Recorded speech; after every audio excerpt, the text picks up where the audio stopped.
here is my project I'd like to share with you. And what I did was I took one of those pages that I didn't quite like anymore and I covered it. So I took some black gesso and went ahead and covered everything except this nice little circle. And circle's about a 3-inch diameter. I like to use tools that I have already on my desk that would make great shape templates. So if you want, you can go ahead and find something in that general size range and go ahead and outline an area. And then you're going to go ahead and black out the rest of the page with your gesso. You want a nice even coat. Don't worry about if it's too thick or too thin. You just want a nice even coat that's going to cover the whole page. And then once you have it covered and painted, you're going to go ahead and dry that completely. Now you can also use opaque flat black paint as well. If you don't have black gesso, black flat paint will also work for this as well. You just want to make sure that you cover the page. And you can use this as a great way to cover up some of those designs that you may not have been happy with the first time around.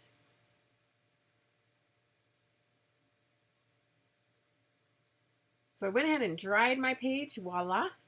And now we're going to go ahead and do a little sketching. So with the eye, what I do is I kind of start with my top line. Once I have the top line kind of sketched, I'll figure out where I want the pupil and the iris to go. You're going to go ahead and make a full circle. And what I'm going to do is, let's go ahead and start with the circle. I'm going to cut it in half to give you an idea of where to start the corner of the eye and the outside of the eye. And what I do is I just kind of curve that top eyelid right over the edge of the top of my circle. That way it closes in that eye just a little bit. You want to be able to kind of close it in so she doesn't look too surprised. Then I come in at the top of that circle with the crease of the eyelid and then the eyebrow. And I follow the line and curvature of the eye to create the eyebrow.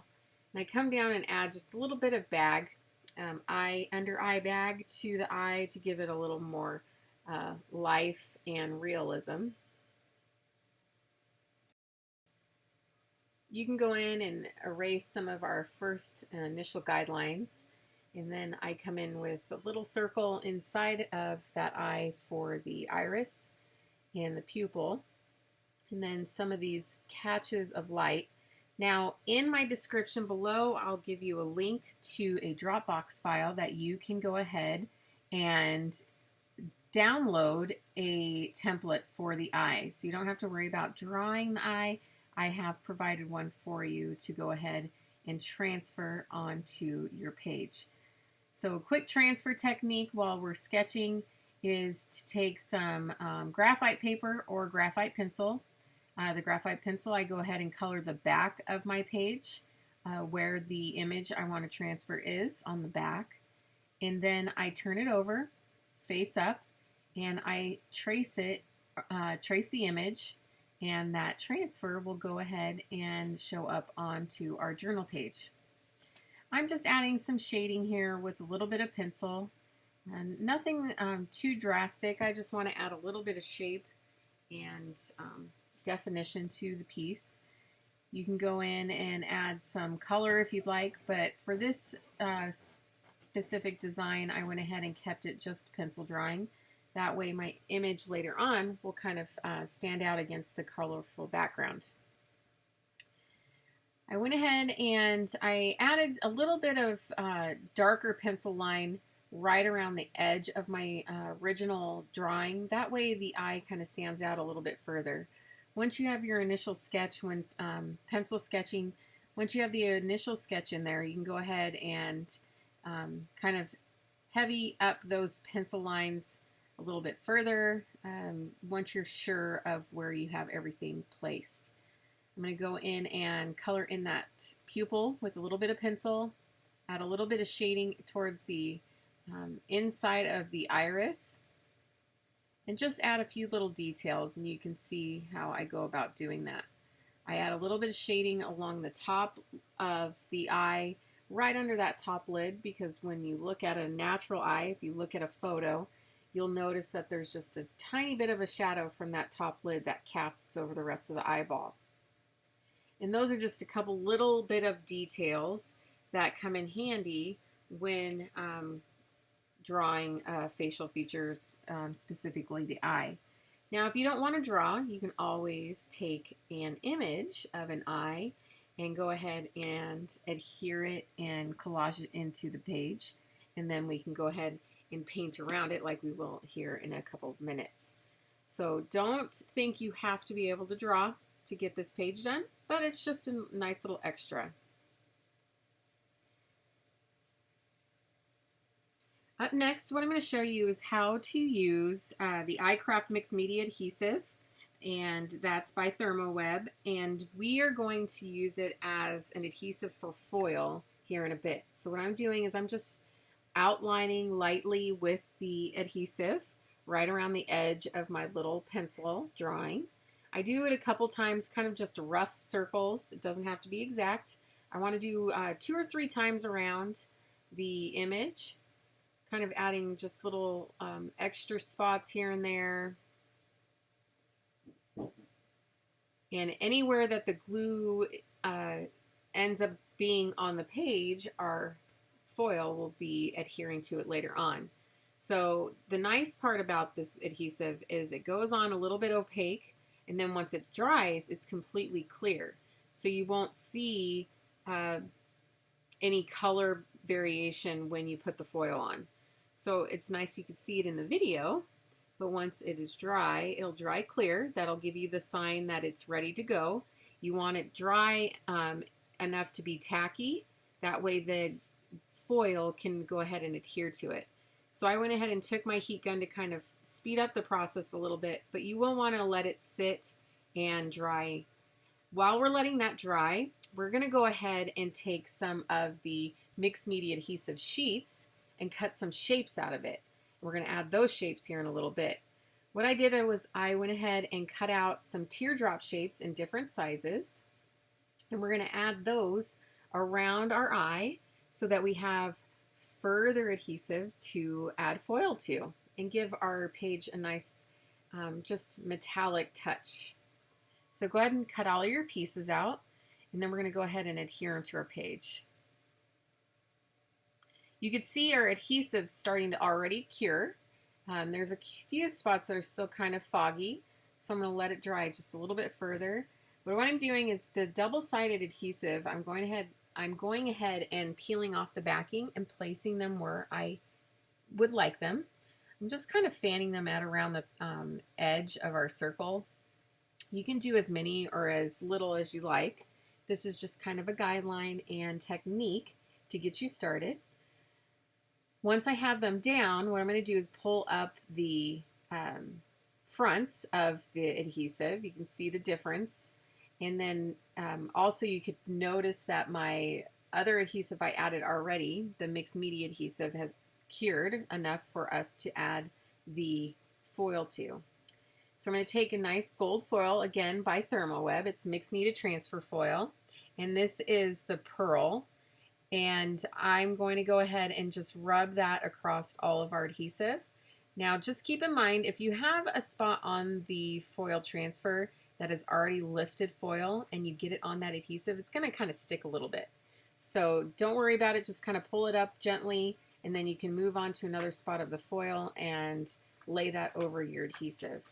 But you can see how nice and metallic and bright it shows up onto the black background, which is really fun, and that's kind of the look I was hoping for. So I'm just going around making sure kind of there's no more tacky spots left with the adhesive. You can go over it numerous times, and the only thing that's going to attach is the foil.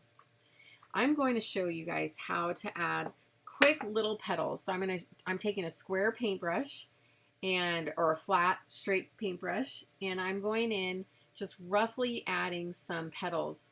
Now this one I'm taking the edge of the brush and keeping it pretty straight up and down and just lifting up as I end my petals. And then I'm going in and using the flat edge of the brush and adding more broader petals with the paintbrush edge. You could also come in and do smaller edges. I'm just doing dry brushing, pulling paint straight onto the paper, and just varying sizes, shapes, nothing, it's kind of just letting it loose and kind of going with it. I'm coming in with a darker pink and adding some more color to those pink petals, just adding a little variation and depth to the color. And again, just using the side of that brush to add just a little bit of color.